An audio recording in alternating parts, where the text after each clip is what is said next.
You cannot own a child of God. No, you cannot. The winds is shifting. We gonna change some things. Who are you? The free man of Jones County. It's as simple as that. He was a man that stood for equality. Newt was a reprobate. Deserter. A rebel amongst rebels. He's a traitor. The Robin Hood of Piney Woods. A hero.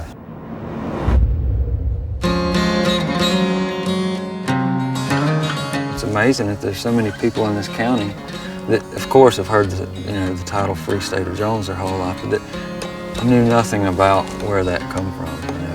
Newt Knight actually he led a rebellion in Jones County against the Confederate, and then he started the first interracial family, Knight family, in Jones County. Growing up in the area, my knowledge of Newt Knight was pretty limited to the old hand-me-down versions. I think what we're really looking at here is a story that flies in the face of the lost cause version of the Civil War, which is that slavery didn't cause the Civil War and that all white people just supported avidly joining the Confederacy. This history that's in the film is not your grandfather's version of the Civil War, but it's the truth. We're here at Newt Knight's cemetery. It was illegal for black and white to be buried in the same cemetery, and obviously to be married to one another, and he defied all that. What I see in regard to Newt Knight and Rachel, their relationship, and by extension his relationship with the entire mixed race community for his entire life, is an evolution toward the very end of this, where Newt Knight, when he dies, has himself buried right next to Rachel Knight, next to the woman that had played such an important role with him during the war and during Reconstruction, and in being the mother of 5 of his children. A very interesting end to a very fascinating story is their being buried together in an integrated cemetery in segregated Mississippi. The situation with Newt and Rachel sort of was validated in a sense in his obituary.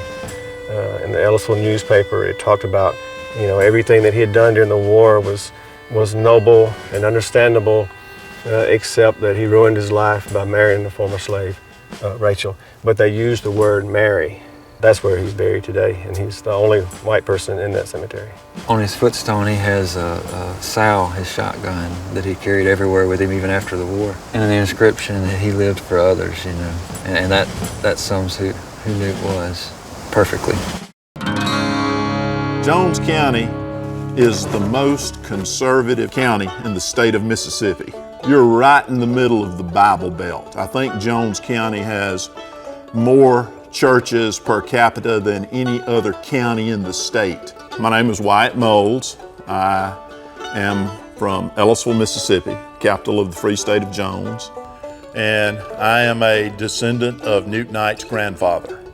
Newt Knight was an impressive countenance.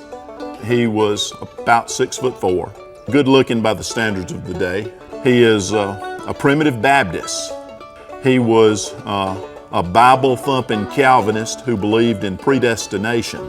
He feels that he's been chosen to do something. He could load a double-barrel shotgun quicker than anybody. In other words, Newt is a badass. Newt stood for those issues that were on the right side of history. He was pro-union. He's against slavery. He's against secession, you understand? And he's all about doing the right thing. You have white men who are seeing themselves fought off to fight a war that many of them begin to perceive is really a war over slavery, which it was. They're fighting to save slavery. They're losing their lives to save slavery. They're not slave owners. This is when Jasper Collins says, "Rich man's war, poor man's fight." And then he and Jasper Collins, along with thousands of other soldiers, yeoman farmers primarily, from the Piney Woods, came back. They deserted and came back.